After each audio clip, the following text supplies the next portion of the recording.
નમસ્કાર દર્શક મિત્રો, આપના લોકપ્રિય કાર્યક્રમ મહામંથનમાં આપનું સ્વાગત છે. હું છું સુદાન ગઢવી.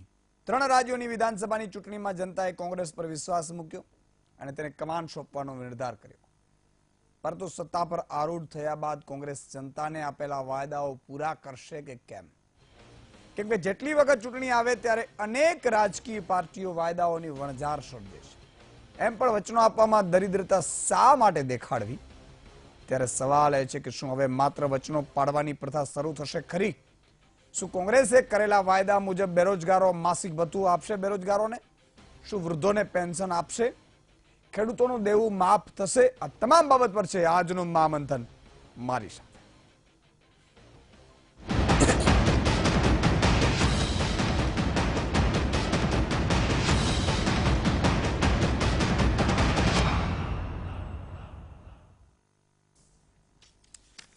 મિત્રો બરોબર ગોઠવાઈ ગયા?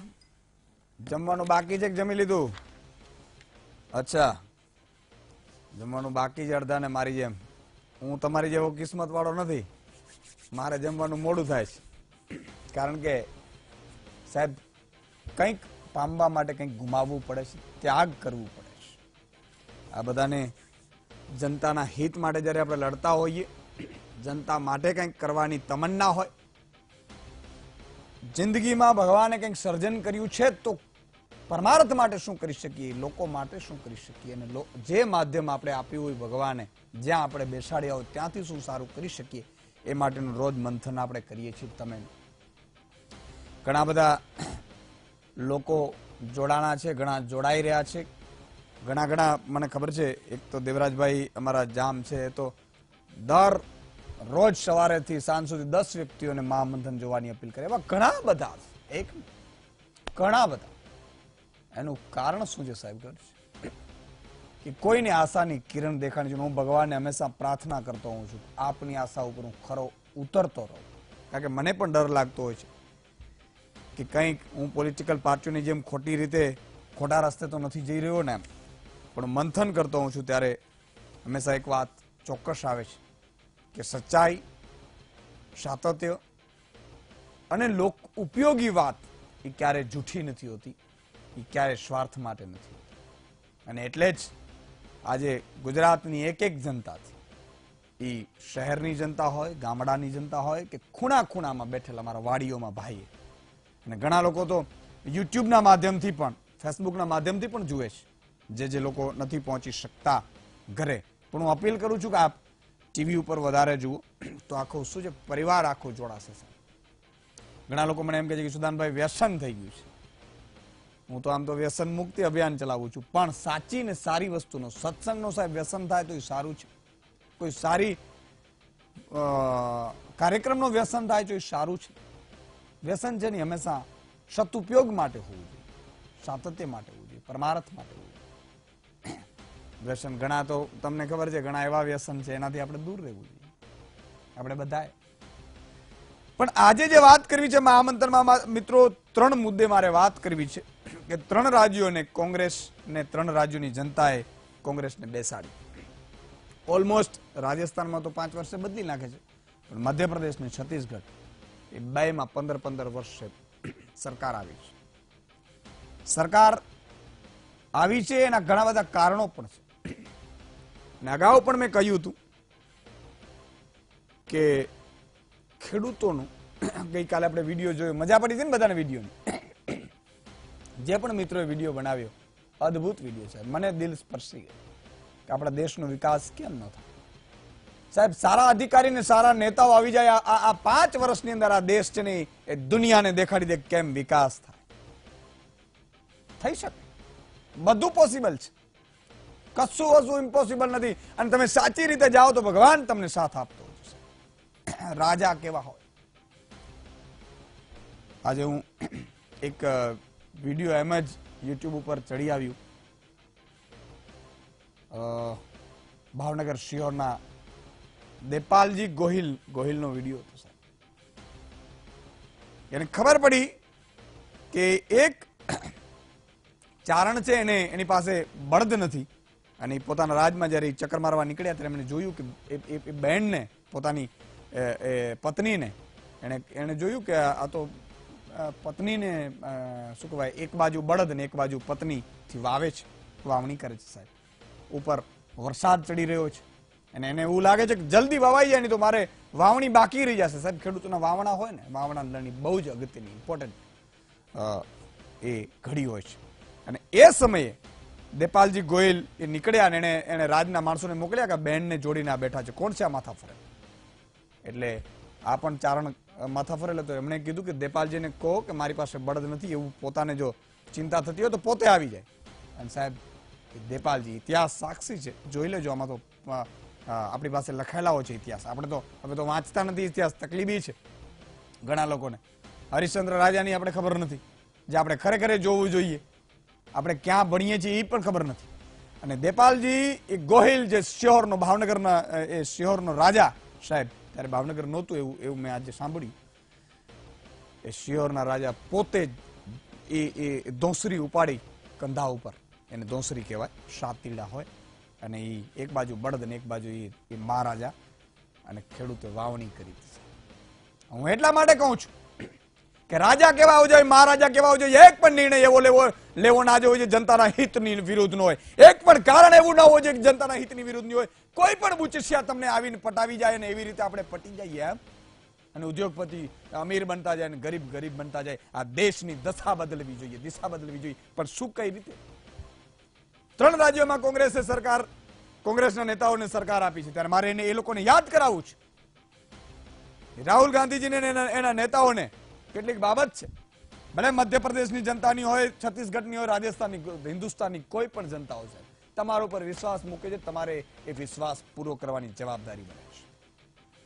વાયદા કેવા કર્યા છે હું એકવાર એ કહી શકું. એમણે ખેડૂતોના દેવા માફી 10 દિવસની અંદર, એમનો વિડીયો છે રાહુલ ગાંધીજીનો, એમણે એવું કીધું કે 1 दिन 2 दिन ऐसे 10 दिन जैसे सरकार बनेगी 10 दिन होंगे, मैं वादा करता हूं किसानों का कर्ज माफी कर. એને બેરોજગાર ભથ્થું આપવાની વાત કરી છે યુવાનો માટે. અને સાહેબ, આ બોધપાઠ શું છે આનો? કોંગ્રેસ માટે પણ શીખ શું છે? એક રાજકીય પોલિટિકલ પાર્ટી માટેની શીખ શું છે? ખેડૂત, યુવા અને વેપારીઓના પ્રશ્નો કોઈ પણને જીત અપાવી શકે છે. સમજો, આ ખેડૂત, યુવાનો અને વેપારીઓના પ્રશ્નો કોઈ પણને જીત અપાવી શકે છે. સંગઠન સશક્ત ન હોય તોય પણ જનતા મત આપે છે. જુઓ, તમે આપેલા વચનો પર કટિબદ્ધ ન રહી શકો તો રાજા મહારાજા પણ હારી શકે છે. આ લાલ બત્તી એટલા માટે કહું છું. દેશની જનતા ધર્મ જાતિથી ઉપર પોતાનો અને ભાવિનો વિકાસ ઈચ્છે છે. સત્તા મળી તેના માટે બોધ એ છે કે પ્રજાને આપેલા વચન પૂર્ણ કરવા અત્યંત જરૂરી છે. શહેરોમાં દેખાતો વિકાસ ગ્રામ્ય કક્ષાએ નવા સ્વરૂપે બહાર આવે છે, એ સમજવું જરૂરી છે. હવે શું આમાં થઈ શકે? મધ્યપ્રદેશનું બજેટ 1,86,685 કરોડની આસપાસનું છે. થોડું ઘણું આંકડામાં ફેરફાર હોય તો માફ કરજો. અને ખેડૂતોના દેવા 83,000 કરોડના છે. આ ભાઈ કઈ રીતે માફ કરશે? એક સવાલ છે. પણ માફ કરવા જોઈએ, હું સ્પષ્ટપણે માનું છું. ઘણા લોકો એમ કહે છે કે ખેડૂતોના દેવા માફીથી ખેડૂતોને બીજા ઓપ્શન હોઈ શકે છે. સાહેબ, બીજા ઓપ્શન ઘણા છે, અમે સમજીએ છીએ બીજા ઓપ્શન છે. પણ પેલા એને બહાર તો લાવો. કોઈ કુવામાં પડી ગયો હોય અને પછી આપણે કહીએ કે કુવામાંથી કાઢીએ જ નહીં તો એ ચાલશે કઈ રીતે? સમજ્યા કે નહીં?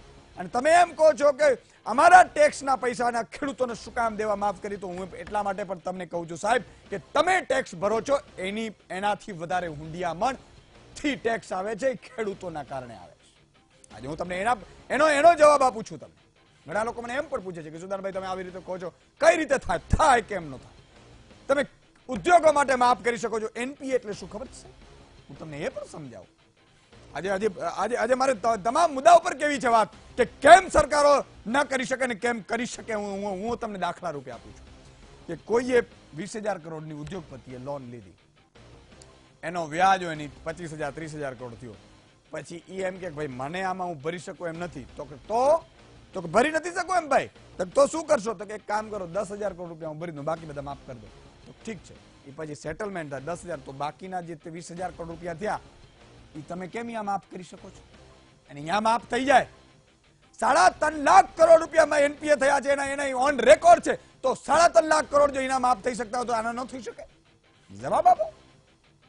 એક તમારી દાનત. બીજી વાત કે કોઈ ઉદ્યોગપતિ એમ કે ભાઈ મારી પાસે નથી, તો એના સગા સંબંધી મોટા ઉદ્યોગપતિઓ છે, અંબાણીના સગા સંબંધીઓ ભાગ્યા છે, એની પાસેથી થોડા ઘણા ન વસૂલ કરી શકો? તમે ખેડૂતો માટે તો 20,000 તમે નોટિસો કાઢો છો હરાજીઓ માટે, એને ન કરી શકો કે ઉભા રે ભાઈ, આ તારા માસીનો દીકરો છે, વાંધો નહીં, એ ન કરી શકો તો, કારણ કે કદાચ કાયદાકીય રીતે આપણે ન પણ કરી શકીએ. હું પણ સમજુ છું, ઘણી બાબતો હું સમજુ છું, ઘણી બાબતો શક્ય નથી. હવે આ કોંગ્રેસ માટે આ દેવા માફી કઈ રીતે કરશે એક સવાલ છે. બીજું સવાલ એ છે કે રાહુલ ગાંધી એવું કીધું હતું ગઈકાલે, એટલે જયારે આવ્યું ત્યારે પરમ દિવસે, ભાઈ દેવા માફી સંપૂર્ણ સોલ્યુશન નથી. બિલકુલ નથી. દેવા માફી તમે એકવાર કરીને એને રસ્તે ચડાવો, પણ પછી તો તમારે ચલાવવું તો પડશે ને. તો સાહેબ ચલાવવું એટલા માટે પડશે. હું તમને દાખલો આપું છું, સમજો સાહેબ. જેણે મારી, હું એમ કહું છું, ઘણા બધા આર્ગ્યુમેન્ટ આપે છે કે આમ ન કરી શકે, આમ ન કરી શકે. તમે ખેડૂતોનો મુદ્દો, હું ખેડૂતોનો મુદ્દો વધારે એટલા માટે લઉં છું સાહેબ કે એનું કોઈ સાંભળનાર નથી. ખેડૂતોની કોઈ દિવસ રેલીની પરમિશન લેવી હોય તો કલેક્ટરને, ડીએસપી ને 10 વખત પૂછે છે, અને કોઈ મોટા ઉદ્યોગપતિએ રેલી કાઢવી પડી છે? મને સમજાવો. કોઈ મોટા ઉદ્યોગપતિએ છેલ્લા 20 વર્ષમાં, હું તો 36 વર્ષનો થયો, 36 વર્ષમાં મને દેખાડો એક પણ ઉદ્યોગપતિએ રેલી કાઢી મારે આ જોઈએ છે? એના ફોનથી છે, એના ફોનથી થઈ જાય સાહેબ. એટલે મારે આ મુદ્દો ઉપાડવો. મને પણ એવો શોખ નથી થતો, પણ આની પીડા છે એ સમજવાની કોઈએ જરૂર છે.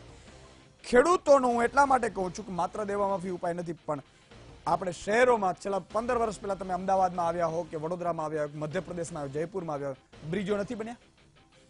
બ્રિજો બન્યા કે નહીં? નવા બ્રિજ બન્યા, રસ્તા બન્યા, બિલ્ડિંગો બની કે નહીં? તો મારા સાહેબ ત્યાં રોકાણ થાય છે, ત્યાં બ્રિજની આવશ્યક બને છે, તો આપણે ખબર છે ટ્રાફિકની સમસ્યા છે, આપણે ત્યાં બનાવીએ છીએ, તો ખેડૂતોના ત્યાં એ વ્યવસ્થા ઊભી ન થાય? વીજળી આપવાની હોય, પાણી આપવાનું હોય, પાણી આપવાનું જ નહીં, પાણી માટે વ્યવસ્થા કરવી પડે, વીજળી માટે કરવી પડે, એના ભાવ માટે કરવી પડે. અચ્છા, એનાથી આગળ હું તમને આવું છું કે એક અધિકારી 20 વર્ષ પહેલા કલેક્ટરનો ચાલો પગાર કેટલો હતો મને સમજાવો. ચાલો, કેટલો હતો? એસપી નો કેટલો હતો? ધારાસભ્યનો કેટલો હતો? સંસદ સભ્યનો કેટલો હતો? તમારા પગારોમાં આસમાન જમીનનો ફરક થઈ શકે. તમને મોંઘવારી, દર વર્ષે મોંઘવારી ભથ્થું મળે, મને પણ મળે છે, હું કહું છું.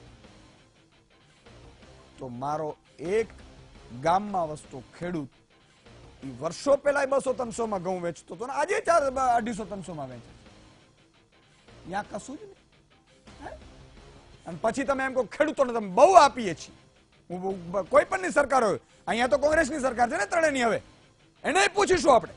સરકાર કોઈની પણ હોય અને કોઈ પણ હોય, સરકાર બદલવાની જરૂર નથી, એ વ્યક્તિઓએ બદલવાની જરૂર છે, સિસ્ટમે બદલવાની જરૂર છે. સમજો તમે આજે પણ, નહીં તો ભૂત કાઢો ને પલ્લી જ પેસે. અને ઈશુદાનભાઈ આજે પણ તમને એ જ જાગૃત કરી રહ્યો છે કે આપણે આ લોકોને ઓળખવાના છે. એની પહેલા તો દાનત હોવી જોઈએ કે તમારી દાનત છે, કરી તો બધું શકાય. ના શું થાય? વર્ષે કેટલા હજાર કરોડનો ભ્રષ્ટાચાર થાય છે, અમને નથી ખબર પડતી? અને તમને નથી પડતી એમ? કોઈ નેતા એમ કે છે કે મંત્રી કે ધારાસભ્ય કે કોઈ પણ રાજ્યનું કે એને ખબર નથી? હું આખી જિંદગી એનો ગુલામ થવા તૈયાર છું. રમાડો છો તમે? દાનત હોવી જોઈએ તમારી. અને આ 3 રાજ્યોમાં 10 દિવસની અંદર તમે કીધું છે, જરૂર પડી તો ભલે ગુજરાતની જનતાને, હું એમ કહું છું કે એની જનતા, તમારે દેવા માફી કરવું પડશે, તમારે આ બેરોજગારોને ભથ્થા આપવા પડશે. તમે તમારા બજેટમાંથી કઈ રીતે કરશો મને ખબર નથી, પણ જનતાની જો તમે ન આપી અને તમે જો એનું સોલ્યુશન ન લાયા, તો આ જ મધ્યપ્રદેશ, છત્તીસગઢ અને રાજસ્થાનની જનતા 4 મહિના પછી આવનારી લોકસભાની ચૂંટણીમાં પણ તમને પરચો બતાવી શકે. અને દરેકને લાગુ પડે છે. આ તમામ મુદ્દા ઉપર 4 મહાનુભાવો આપણી સાથે જોડાયા છે.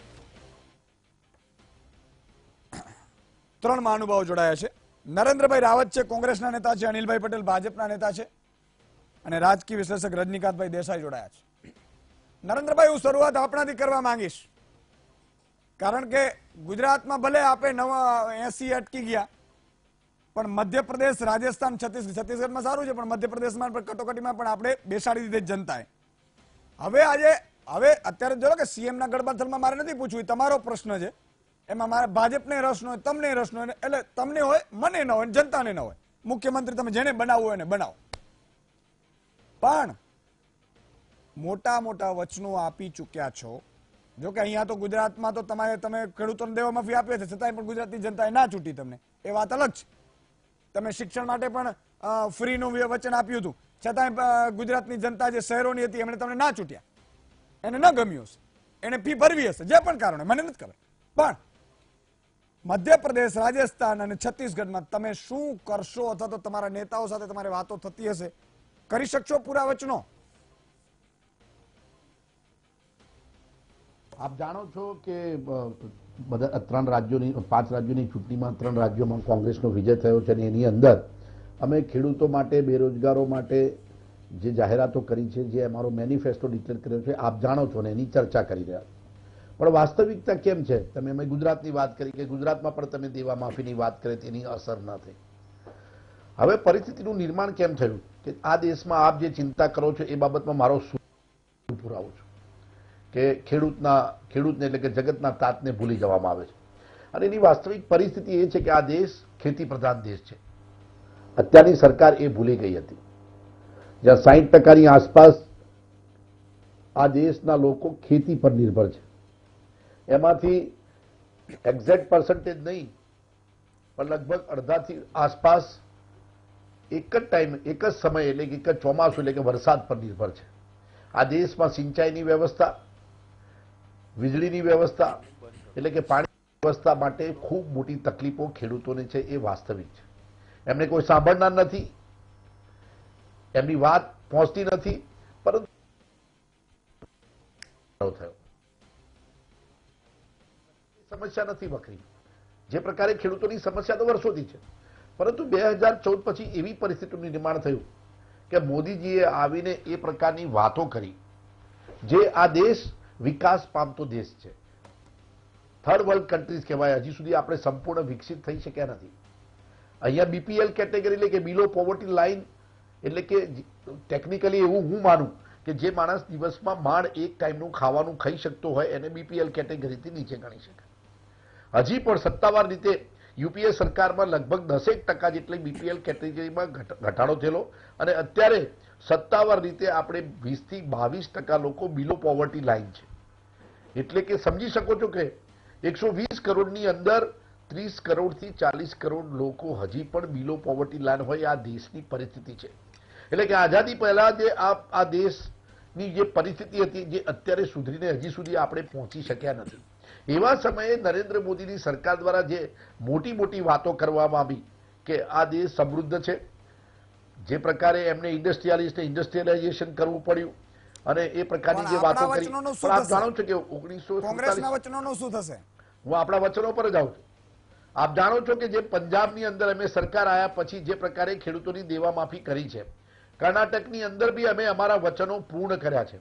આપ જાણો છો કે જે પ્રકારે તમે હમણાં જ મધ્યપ્રદેશની વાત કરી કે એનું બજેટ કેટલું છે અને ખેડૂતોનું દેવું કેટલું છે, આ વાત સાચી છે. પરંતુ એક વહીવટ એક વસ્તુ છે કે વહીવટ કેવી રીતે કરવો, વધારાનો ખર્ચ ન કરવો, વિકાસલક્ષી કે જરૂરી કામો કયા છે એ જરૂરી છે. હું તમને ગુજરાતની વાત કરું કે હું વડોદરાની વાત કરું કે એક ઉદાહરણ રૂપે વાત કરું કે વડોદરા શહેરમાં 300 કરોડના બ્રિજ ઠોકી બેસાડે, પરંતુ નળ ગટર રસ્તાને પાણી માટે આ બજેટમાં અત્યારની તારીખમાં પગાર આપવાના પૈસા નથી. પરંતુ મહત્વકાંક્ષી લોકોને આંખે વળગે એવા પ્રોજેક્ટ રજૂ કરી તમે લોકોમાં લોકપ્રિય થવા માંગતા હોય, પરંતુ ગ્રાઉન્ડ પરિસ્થિતિમાં લોકોને જે બેઝિક સુવિધાઓ ન મળી શકતી હોય, માણસ આર્થિક રીતે મજબૂત ન થઈ શકતો હોય, એ કેવી રીતે શાસન કરી શકાય? એટલે કે અમે તમને આ જે વચનો આપ્યા છે, અમારા કોંગ્રેસ અધ્યક્ષ રાહુલજીએ જે ખેડૂતોના દેવા 10 દિનમાં માફ કરવાની વાત છે, એ સરકારને કેવી રીતે ચલાવી, એડમિનિસ્ટ્રેશન અમારા મુખ્યમંત્રીની નિમણૂક થયા પછીના 10 દિવસમાં એ ચોક્કસથી થશે, કારણ કે એ ખૂબ મોટો પ્રશ્ન છે. અને અમે એશ્યોરન્સ આપીએ છીએ વીટીવીના માધ્યમથી કે આ કામ અમે કરવાના છીએ અને આપ 10 દિવસની અંદર એ પરિણામ જોશો. પછી વહીવટ કેવી રીતે થાય છે એ પછીની વાત છે. ચીફ મિનિસ્ટર બન્યા પછી એ રાજ્યનો વહીવટ, ખર્ચમાં ક્યાં કાપ મૂકવો, ખર્ચ ક્યાં કરવો, એ બધી બાબતોની ચર્ચા થયા પછી, અને આપ જાણો છો કે કોંગ્રેસે ઘણા વર્ષોથી રાજ કર્યું છે. 10 વર્ષના યુપીએના શાસનને ખૂબ, મનમોહનની સરકારને ખૂબ ભરપેટ ગાળો દીધા પછી નરેન્દ્ર મોદીજી શાસનમાં આવ્યા પછી 4.5 વર્ષે અત્યારે ગ્રાઉન્ડ પરિસ્થિતિ અને એમને બોલવાની પરિસ્થિતિ બંનેમાં જમીન આસમાનનો અંતર થઈ ગયો અને જેના કારણે પ્રજાએ જાકારો આપ્યો છે કે હવે વાતોથી નહીં ચાલે, વાસ્તવિકતા પર આવવું પડશે. જે મોંઘવારી, ખેડૂતોની કરુણજનક પરિસ્થિતિ, બેરોજગારી, આ બધી બાબતોનો ખૂબ મોટા પ્રશ્નો જે આપણી સમક્ષ છે, જેને અમે નિકાલ લાવીશું એ અમે પ્રોમિસ કરી ચૂક્યા છીએ. બિલકુલ. અનિલભાઈ, 3 રાજ્યોમાં ખેડૂતોના દેવા માફીનો મુદ્દો મને લાગે છે કે હાવી રહ્યો અને આજે ખેડૂતોએ ખોબલે ખોબલે મત આપ્યા છે અને આખર મધ્યપ્રદેશ, રાજસ્થાન અને છત્તીસગઢ આ ત્રણેયમાં કોંગ્રેસને આપી છે.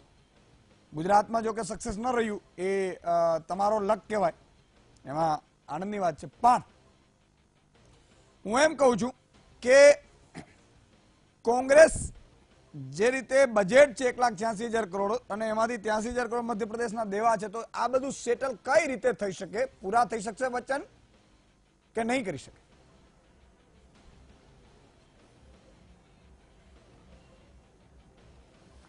ઈસુદાનભાઈ, જો મેં નરેન્દ્રભાઈ રાવતને સાંભળ્યા, કોંગ્રેસના પ્રવક્તાને, ખૂબ સજ્જન માણસ છે, પરંતુ જે રીતે એમને લગભગ મેં 9.5 મિનિટ સાંભળ્યા, એમાં ક્યાંય તમારા પ્રશ્નોને એમણે જવાબ આપી શક્યા નથી. નંબર 1.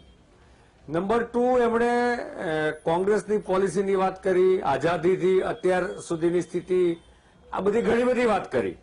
ખેડૂતોની સમસ્યાની એમણે વાત કરી. 100% ખેડૂતોની સમસ્યા છે એ વાત ભારતીય જનતા પાર્ટી અને અમે સૌ પણ સ્વીકારીએ છીએ. એમણે ખેડૂતોના દેવા માફી કરવી અને બેકાર નવયુવાનોને મધ્યપ્રદેશમાં 10,000 રૂપિયાનું ભથ્થું આપવું, બેકારી ભથ્થું. જે પ્રકારે મન લોભાવન વચનો એમણે આપ્યા છે, મને લાગે છે કે ઘણું બધું વાસ્તવિકતાથી દૂર છે.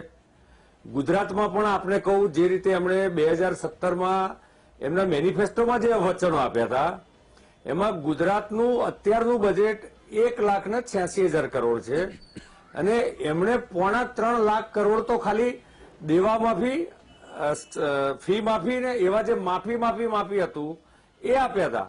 હવે આખા એક રાજ્યના બજેટમાં એમાં સોશિયલ સેક્ટર માટેનું બજેટ હોય, આરોગ્યનું બજેટ હોય, એમાં ઇન્ફ્રાસ્ટ્રક્ચરનું બજેટ હોય. એમણે બરોડાનું ઉદાહરણ આપ્યું અને બ્રિજીસની વાત કરી. હવે એ જ કોંગ્રેસના મિત્રો જયારે ટ્રાફિક જામ હોય ને અન્ય સમસ્યા હોય તો કહે છે કે ટ્રાફિક જામ છે, અહીંયા આગળ આટલા બ્રિજ બનાવવાની જરૂર છે.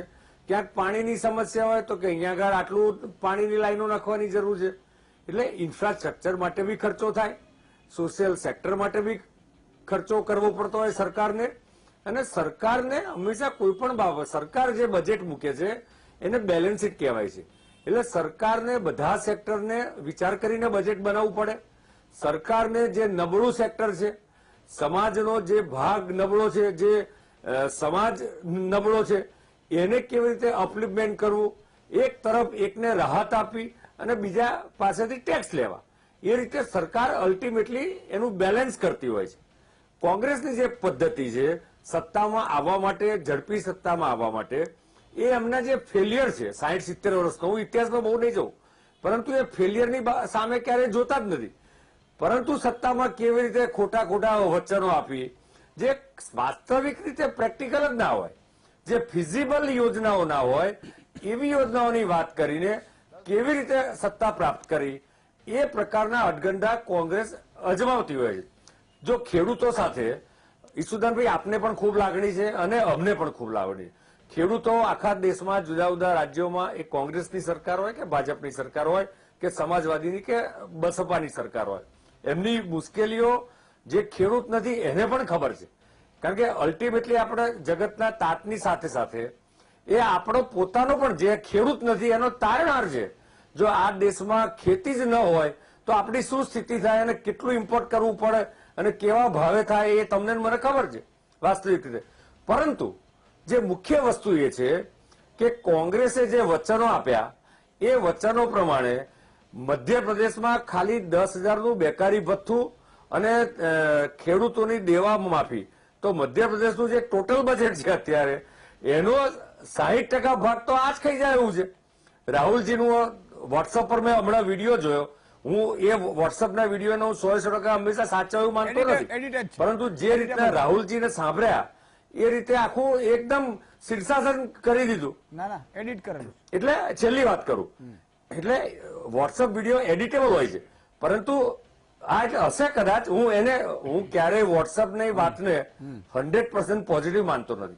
છતાં પણ એક ઉદાહરણ આપું, રજનીકાંતભાઈ બી છે, યુપીએની કોંગ્રેસની સરકાર હતી અને યુપીએની કોંગ્રેસની સરકાર એ પરફોર્મન્સ પેરાલિસિસ અને જે રીતે પોલિસી ફેલિયર હતી એના કારણે નિષ્ફળ ગઈને દેશની જનતાએ જાકાર આપ્યો.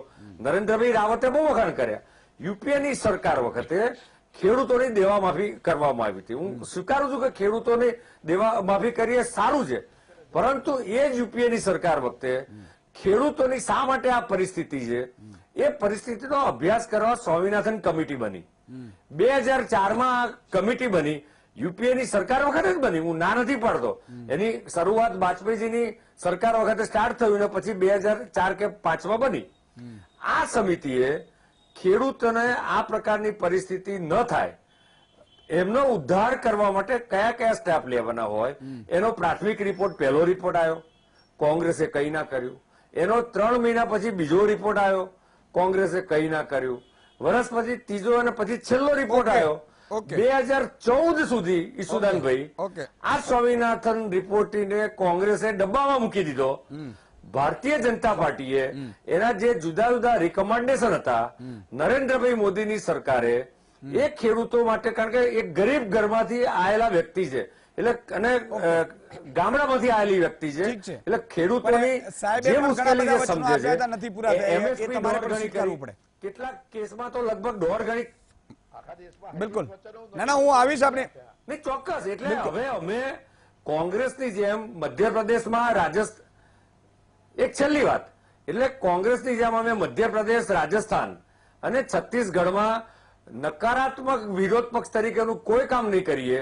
અમે હકારાત્મક અને રચનાત્મક વિરોધ પક્ષ તરીકેનું કામ કરીશું. અને કોંગ્રેસને એમના ખેડૂતોના દેવા માફી, પછીથી આ યુવાનોને બેકારી ભથ્થું, આ બધી જ વસ્તુ અમે એમને યાદ કરાવવાના છે. બિલકુલ. અમે એમના કોઈ આંકડાને ખોટી રીતે નહીં રજૂ કરીએ, એ ચોક્કસ આપણે ખાલી આપું છું. અમે રચનાત્મક વિરોધ પક્ષ તરીકે કામ કરીને બિલકુલ કોંગ્રેસને અમે જમીનની સ્થિતિ સમજાવીશું. બિલકુલ, બહુ જ સાચી વાત છે રજનીકાંતભાઈ.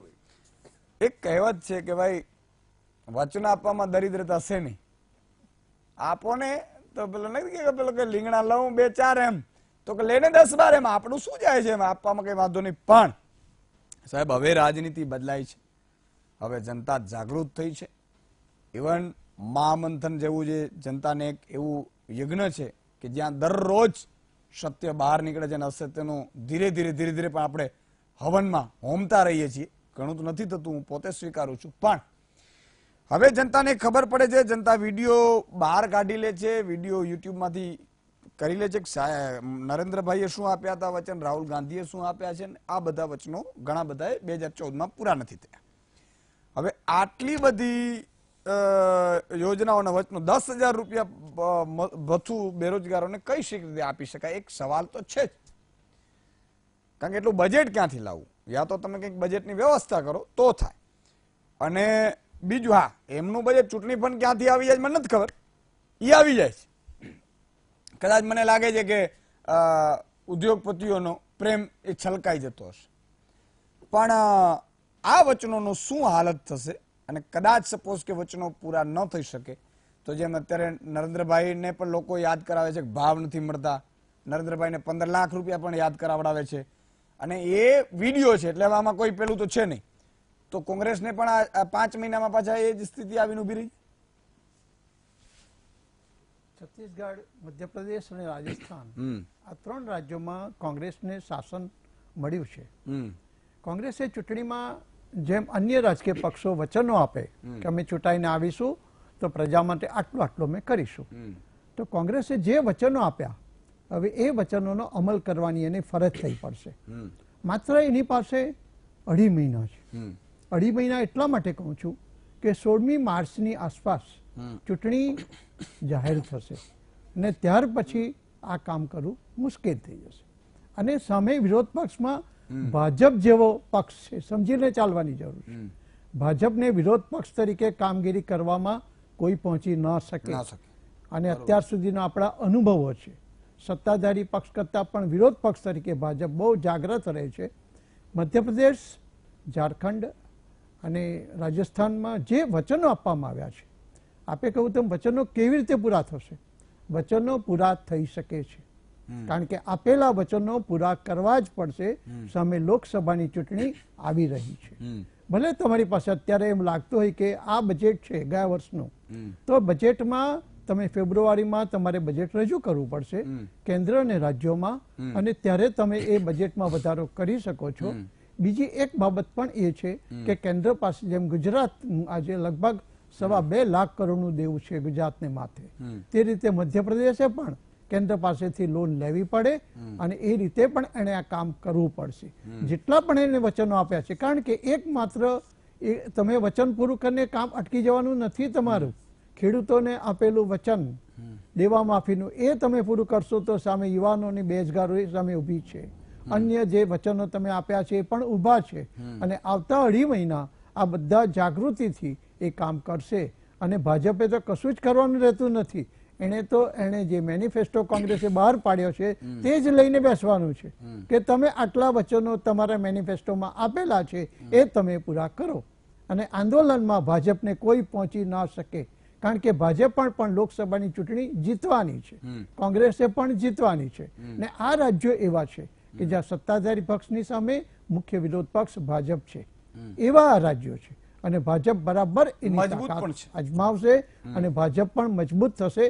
અને કેન્દ્રમાં એનું શાસન છે, એટલે કેન્દ્ર પાસેથી એને લોન લેવી પડશે અને કોઈ પણ રીતે જે આપેલા વચનો એને 2.5 મહિનામાં પૂરા કરવા પડશે. એની પાસે 5 વર્ષનો સમય નથી વચન પૂરા કરવા પડે. એની સાથે સાથે બીજી યોજનાઓ પણ એને લાગુ કરવી પડશે. દાખલા તરીકે તમે ખેડૂતોના જે તમે વ્યાજ કે જે એની દેવું છે માફ કરો, તો એની સાથે સાથે ખેડૂતોને આવનારા ચોમાસા પહેલા શું રાહત આપી શકાય? ખેડૂતોને કશું નથી જોઈતું. ખેડૂતો કે ભિખારી નથી. ખેડૂતોને જોઈએ છે સારા રસ્તા આપો, વીજળી આપો, એને પાણીની વ્યવસ્થા કરી આપો અને એને ટેકાના ભાવ આપો યોગ્ય. ખેડૂત કશું માંગતો નથી, પણ જે કોઈ સરકાર આ નથી આપી શકતી ત્યારે ખેડૂતોને દેવું કરવું પડે છે. શા માટે ખેડૂતો દેવામાં જાય છે? મુખ્ય કારણ આ છે, ખેડૂતોને જરૂરિયાતની વસ્તુ તમે આપો, અને એ પણ મધ્યપ્રદેશ, રાજસ્થાન અને છત્તીસગઢમાં આપવું પડશે. અને આ તમે આપો પછી જુઓ ખેડૂત તમારી પાસે નહીં આવે, ખેડૂતે આંદોલન ન કરવા પડે, કારણ કે એની એવી જરૂરિયાત જ નથી રહેવાની. તમે એના જે પ્રશ્નો આજે કે પ્રશ્નો ઉભા થયેલા છે ખેડૂતો માટે, એ આપણે રાજકારણીઓએ, રાજકીય પક્ષોએ, સત્તાધારી પક્ષોએ ઉભા કરેલા પ્રશ્નો. બિલકુલ. અને એ પ્રશ્નો જો તમે નિકાલ લાવશો તો તમને 5 વર્ષ સુધી શાસન મળશે. એટલું જ નહીં, 5 વર્ષ પછી પણ આ જ પ્રજા, આ જ ખેડૂતો તમને ચૂંટીને મોકલશે. કેટલાક લોકો એમ કે છે કે અન્ય લોકો ટેક્સ ભરે છે તો શા માટે ખેડૂતોના ટેક્સ માફ કરવા જોઈએ, કે દેવું શા માટે માફ કરવું જોઈએ? એ દલીલ જ ખોટી છે. કારણ કે આ ખેડૂત એ જગતનો તાજ છે.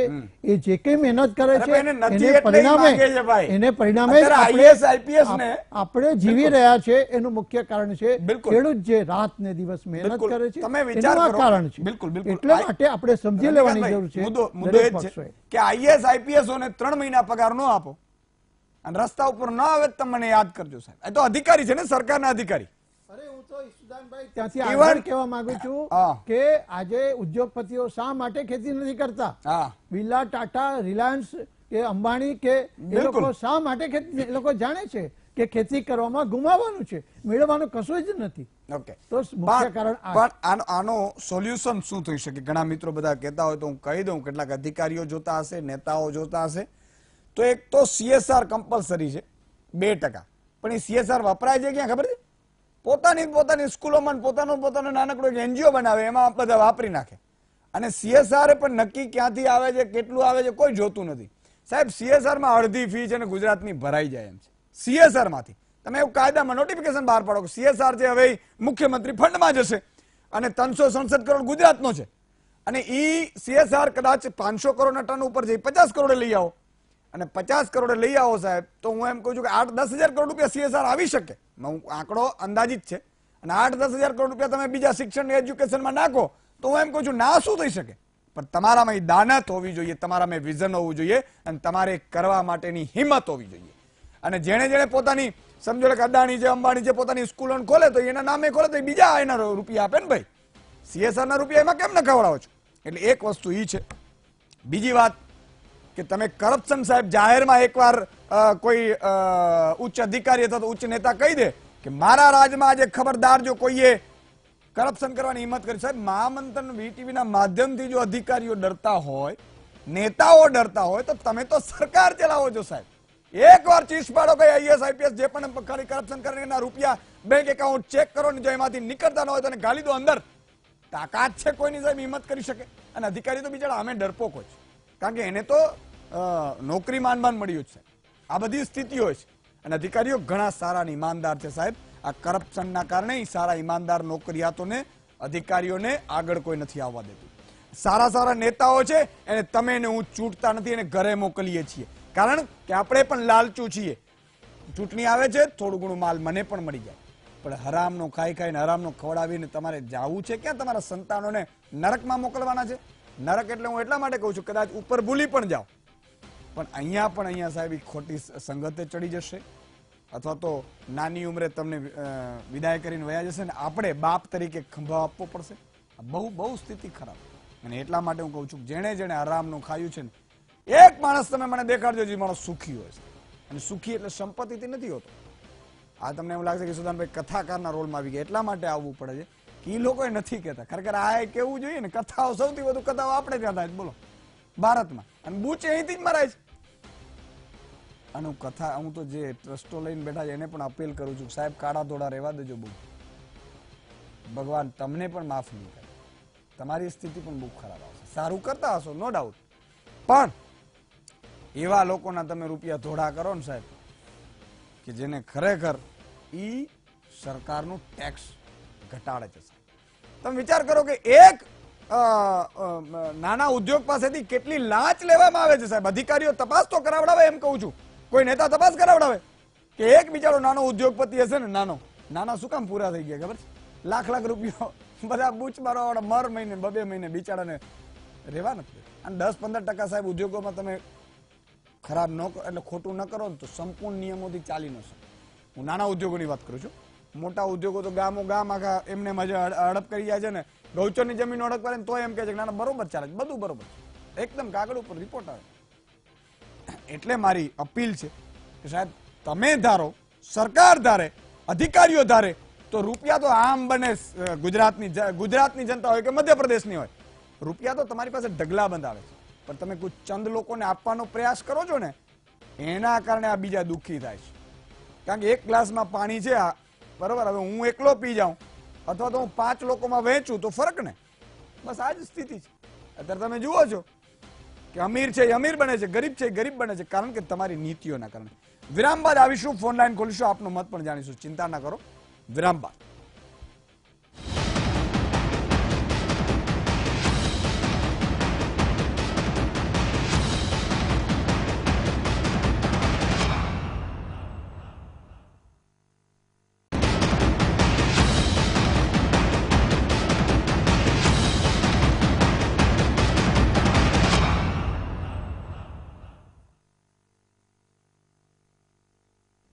વિરામ બાદ દર્શક મિત્રો ફરીથી આપનું સ્વાગત છે.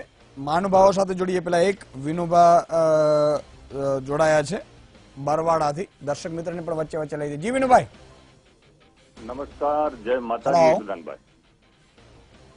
હેલો જી વિનુભાઈ. જી જી નમસ્કાર, જય માતાજી સુદાનભાઈ. જય માતાજી.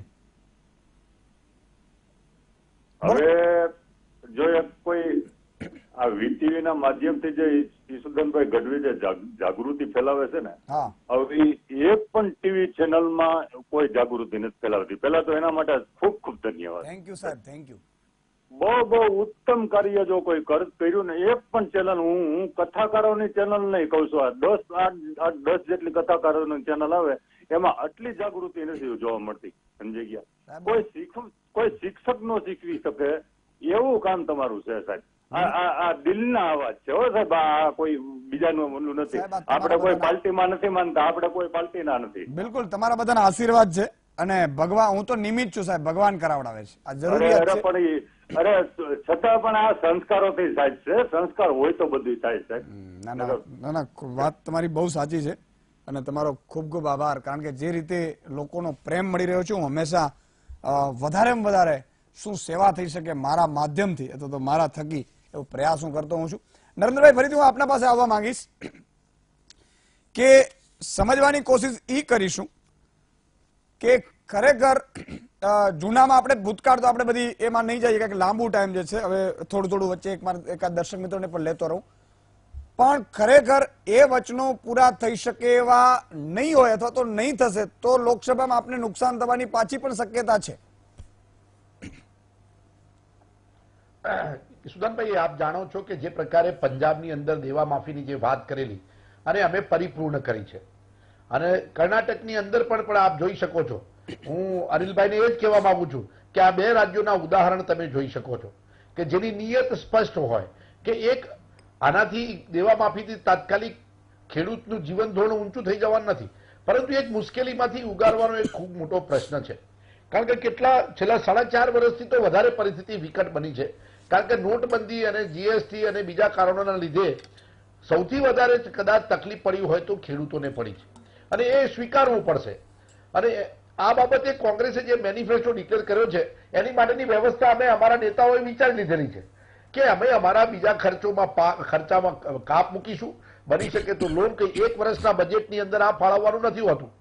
અમારી પાસે 5 વર્ષનું બજેટ છે, તો એને કેવી રીતે કરવું એની બાબતની ચર્ચા ઓલરેડી અમારા હાઈકમાન્ડ અને અમારા નેતાઓ વચ્ચે થઈ ચૂકેલી છે, અને 10 દિવસની અંદર અમે જે વચન છે એ આપની સમક્ષ આપના ટીવીના માધ્યમમાં અહીંયા બેસીને અમે એ બાબત પુરવાર કરીશું કે અમે જે પ્રોમિસીસ કરી છે એ અમે તાત્કાલિક ખેડૂતોના દેવા માફ કરીશું. અને આ બાબતમાં કર્ણાટક અને પંજાબનું ઉદાહરણ છે, અને અનિલભાઈ આની ચર્ચા પણ કરી લેવાની જરૂર છે. બિલકુલ બિલકુલ. અનિલભાઈ, હવે તમે પણ યુપીની દેવા માફી કરી છે, એમાં બિલકુલ, તો તમે એ કેવી રીતે કર્યું? હા જી અનિલભાઈ. નહીં આપને કહું આપને જે રીતે નરેન્દ્રભાઈએ વાત કરી કે અમે દેવા માફી પંજાબ અને કર્ણાટકમાં કરી, એ બધા જ ખેડૂતોની દેવા માફી નથી થઈ, નંબર 1. નંબર 2, એમણે જે દેવા માફીની વાત કરે છે, કરી કે નહીં કરી એની વાત. ભારતીય જનતા પાર્ટી નરેન્દ્રભાઈના નેતૃત્વમાં ખેડૂતોને દેવું નહીં સાંભળો નરેન્દ્રભાઈ સાંભળો, ખેડૂતોને દેવું ન જ થાય એ રીતે ખેડૂતો સક્ષમ બને અને ખેડૂતો સમાનભેર જીવે એવો પ્રયત્ન કરી રહી છે. એવી જુદી જુદી યોજનાઓ, ભાવાંતર હોય, એમએસપી હોય, ઇરિગેશનની હોય, સબસિડીની હોય, ઇલેક્ટ્રિકની સબસિડી હોય, પાણી માટેની યોજના હોય, એ લાંબા ગાળાની ખેડૂતો માટેના 5 વર્ષ શાસનના પતી ગયા. તમે પ્રોમિસ કરીમાંથી એક પણ પ્રોમિસ વિપરીત નરેન્દ્ર મોદીજીએ જે પ્રોમિસ 2014માં કરી હતી એમાંથી એક પણ પુરવાર નથી કરી શક્યા. અરે 4.5 પરિસ્થિતિ પૂરું કરવા દઈએ. હું લડતો નથી, તમારી વાત કરું. તમે હજી સત્તા પતી ગઈ, 4.5 વર્ષ દીવા સપના બતાડ્યા, દિવસે દિવસે ઓકે નરેન્દ્રભાઈ, સપના જોતા હતા. બંને લાઈવ ગીત ઉપર છો. નરેન્દ્ર મોદી, મારી વિનંતી છે કે આપજો પછી ભારતીય જનતા પાર્ટી, તમે નરેન્દ્રભાઈ, ભારતીય જનતા પાર્ટી ખેડૂતોને દેવું ન થાય એ માટે પ્રયત્ન કરી રહી છે, અને હંમેશા લાંબા ગાળાના પ્રયત્ન હોય. બીજું, આપ હજુ પણ ઉશ્કેરો છો. તમે નોટબંધીની જીએસટી ની વાત કરી. સાહેબ, નોટબંધી ખેડૂતોને દેવું છે, ખેડૂત કમાતો નથી, એની પાસે ક્યાં કાળું નાણું છે કે એને નોટબંધીની અસર થાય. અને જીએસટી નો ફાઇનાન્સ વસ્તુ હોય છે, અને એ 4 મહિના તમે જે પરિસ્થિતિ કરી, મુદ્દા ઉપર આવીએ, મુદ્દા ઉપર સક્ષમ થાય. તમે 60-70 વર્ષ સુધી આ ખેડૂતો માટે નરેન્દ્રભાઈ કોંગ્રેસે કંઈ કર્યું નહીં. આપણે તૂતું મેં કરીએ એના કરતા જે પણ 4.5 વર્ષમાં શું કર્યું? નરેન્દ્ર મોદી તો જોઈ રહ્યા છે. પુરુષ થઈ ગયા. નરેન્દ્રભાઈ, આપણે જેવું કોઈ કરી નરેન્દ્રભાઈ, પૂરું કરવા દઈએ. નરેન્દ્રભાઈ, 2014માં ખેડૂતોની પણ વાત આપ પુરવાર કરી શક્યા શા નથી. માટે આટલું ખેડૂતોને દેવું થયું? અરે તમને પૂછું છું, દેવું ન થાય, તમને પૂછું છું, અત્યારે શાસન તો તમારું છે, તમે પાછી 1947 ની વાત નહીં કરતા. 5 વર્ષે પણ માફ કરીશું. અમે કોઈ તો હાથ ખેડૂતોને ઊંચા નથી કર્યા. આવતા વર્ષે અમને વરસાદ જ્યાં ના જ્યાં પડે શાસન મળ્યું અને અમે ત્યાં ફરી વાત એવું કરીએ થાય તો છીએ. માફ નહીં કરવાનું. યુપીએ એટલે સરકાર તમે ખાલી- કહ્યું કશું ખાલી નહોતું કર્યું. ખેડૂતોના યુપીએ છેતરવાની સરકારે વાતો ના 70,000 કરોડનું દેવું માફ કોંગ્રેસ કર્યું જે હતું. રીતે ઓકે ઓકે ખેડૂતોના ઓકે તમે છેતરવાની બંને વાતો મહાનુભાવોને હું કરી. કહીશ કે યુવાનોને દર્શક મિત્રો લઈ લો. આપવાના હોય છે. ઐતિહાસિક યુવાનોને બિલ. સારી બંને રોજગારી મહાનુભાવો મળે જમીન એ પ્રયત્ન અધિગ્રહણ કરવો જોઈએ. દર્શક મિત્રો લઈ લો. લઘુ ઉદ્યોગને કુટીર ખેડૂતો ઉદ્યોગ માટે સ્થાપવા જોઈએ. કેટલી કલ્યાણકારી યોજનાઓ કે તમે જેથી- 5 વર્ષમાં કશું કરી જેથી શક્યા નહીં. ખેડૂતોને પોતાને અને યુવાનોને પોતાને કામ મળે. ઓકે એક દર્શક મિત્ર લઈ લઉં જેઠાભાઈ અરે 50 જુનાગઢ વર્ષ થી વર્ષ રોજગારી- બંને મહાનુભાવો તમે આટલો બધો ભ્રષ્ટાચાર કર્યો. જેઠાભાઈ. હવે સુફિયાની વાતો કરો છો. બંને એક એક ગુટલો ત્યાં તમારું હશે પાણી પી લો બંને એક ગુટલો તો હું એક દર્શક મિત્ર લઈ લઉં જેઠાભાઈ જોડાયા છે જુનાગઢ થી જી જેઠાભાઈ હલો હલો મને લાગે જેઠાભાઈ નો બિચારાનો ફોન કપાઈ ગયો કારણ કે આમાં ટાઈમ લાગે ને એટલે ફોન કપાઈ જાય કેવી રીતે દૂર કરવા એટલે બિલકુલ બિલકુલ તમારી વાસ્તવિક યુવાનોને બી છેતરવાની વાતો કરો છો. તો તમે છેતરા ઈશુદાનભાઈ. તમે વાસ્તવિકતાની એટલે શું વાત કરી? યુવાનોને કોંગ્રેસની- તમે જો કોંગ્રેસ ગુજરાતમાં દેશની જે પરિસ્થિતિ જાણે છે. ઇન્ટર્નશીપ એ સ્ટાઇપેન્ડ ને ગુજરાત અનિલભાઈ. સ્પેશિયલ ભથ્થું આપે છે. અનિલભાઈ. કોઈને બાપનો બિચારો કરવો અને જે પ્રકારે એના બદલે એ વાત પ્રકારનું કરી વાતાવરણ એ વ્યવસ્થા ઉભી તમે કરવી 2014 કે એને રોજગારી મળે. ઓકે ઓકે બંને માનવો એક દર્શક મિત્ર લઈ લો એક દર્શક મિત્ર લઈ લો વિષ્ણુભાઈ જોડાયા છે બહુચરાજી થી જી વિષ્ણુભાઈ હાજી હાજી સુદાનભાઈ બોલો બોલો કેટલા 1.5 વર્ષે નંબર લાગ્યો. ઓહો હો વાહ વાહ વાહ ખૂબ મને પણ આનંદ થયો બોલો બોલો હવે આમાં મારે જે વાત કરવી છે ને અભી હાલ જ આ જે વાત કરી રહ્યા છે એ હા. મુદ્દે જ કહું. હા પેલા ભાઈ ભાજપ વાળા એમ કે છે કે નોટબંધી ખેડૂતો પાસે દેવું છે જ નહીં, અરે દેવું છે ખેડૂતો જોડે અને નોટબંધી નડ જ નહીં મુદ્દો. કઈ જયારે નોટબંધી હતી ત્યારે 1 મહિનો મારા લેટ થયા હતા ઘઉંનું બિયારણ લેવામાં. ચેક જોડે હોય તો ચેક લેવા જ ના પાડે બોલો. બરોબર, એટલે એ વાત ખોટી છે. બીજું ભાજપ વાળા કે જે ધીમે રહો આ જે મેનિફેસ્ટોમાં બોલ્યા છે રાજસ્થાન અને એમપીમાં એમાંથી 25% ખાલી પડશે ને સાચું તોય ઘણું છે. તમે કીજે ગુજરાતમાં કરી બતાવો થોડું ઘણું હજુ કે જો કઈ હોય ને તો. બિલકુલ બિલકુલ વાત સાચી છે વિષ્ણુભાઈ એટલે હું અનિલભાઈને પણ કહીશ કે એકવાર એક નોટ પણ થોડીક કરવાની જરૂર છે. આજો હરીશો છે આપણો આ તમને કોઈ ભાજપના નેતાઓ સ્થાનિક નહીં કે કોઈ અધિકારીઓ તમને નહીં કે વીટીવી એ કોંગ્રેસ અને ભાજપ બંનેના નેતાઓને એક મોટું હરીશો છે સાહેબ અને મારો પ્રયાસ એ છે કે એનાથી શીખશે ને અને કંઈક ભલું થઈ જશે ને તો સાહેબ તમારો ને મારો છે ને આ મહામંથનનો યજ્ઞ છે ને સફળ જશે. એક વિરામ લઈ લઉં વિરામ બાદ તુરંત મળીએ છીએ દર્શક મિત્રો વિરામ બાદ.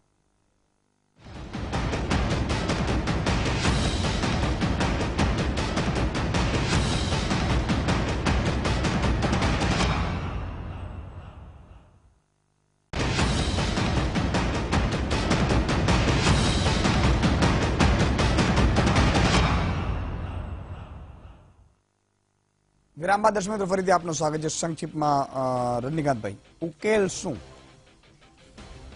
આનો ઉકેલ એક જ માત્ર છે કે ત્રણેય રાજ્યોમાં જે વચનો આપવામાં આવે છે કોંગ્રેસ દ્વારા એને મેનિફેસ્ટોનો ઝડપથી અમલ કરવો જોઈએ અને એ મેનિફેસ્ટોમાં જે વચન આપે એને પૂરા કરવા જોઈએ. એની સાથે સાથે ભવિષ્યમાં ફરી આ પ્રકારની પરિસ્થિતિ ન ઊભી થાય એનો પણ ખ્યાલ રાખવો પડશે. એટલે ખેડૂતોનું દેવું તમે માફ કરો તો એ દેવામાં ન જાય એની એક વ્યવસ્થા ઊભી કરવી પડશે. દાખલે બેરોજગારીને તમે ક્યાં સુધી તમે એ લોકોને ભથ્થું આપશો તો એ માટે બેરોજગારીની જેટલી બી જગ્યાઓ ખાલી છે તમે જાણો કે ભાજપના શાસનમાં છત્તીસગઢ હોય મધ્યપ્રદેશ કે રાજસ્થાન હજારો જગ્યાઓ ખાલી છે. એ ઝડપથી એ જગ્યાઓ પૂરવી જોઈએ. એનાથી રાજ્યને પણ રાહત થશે કારણ કે ક્યાં સુધી તમે એ લોકો ભથ્થું આપી શકશો કે એ રીતે અન્ય જે વચનો આપવામાં આવેલા છે તમામ વચનો એમણે પૂરા કરી શકાય છે અને કરવા જોઈએ અને વેળાસર એમણે કેન્દ્ર પાસેથી પણ લોન માંગવાની વ્યવસ્થા કરવી જોઈએ કારણ કે રાજ્યનું જે બજેટ છે એ બજેટમાં આ વસ્તુ કર્યા પછી રાજ્યની તિજોરી સાફ થઈ જશે અને એટલા માટે એમણે આયોજન કરવું જોઈએ, કેન્દ્ર પાસે મદદ કરવી જોઈએ. ને પરિસ્થિતિ રાજકીય એવી છે કે કેન્દ્ર પણ એને લોન આપતા અટકાવી ન શકે એટલા માટે કે લોકસભાની ચૂંટણી સામે આવી રહી છે. એટલે લોકસભાની ચૂંટણીને ધ્યાનમાં રાખીને બંને પક્ષો જે રીતે પ્રયત્નો કરવા જોઈએ ખેડૂતોના હિતમાં લોકોના હિતમાં. ઓકે 20 સેકન્ડ નરેન્દ્રભાઈ ઉકેલ શું?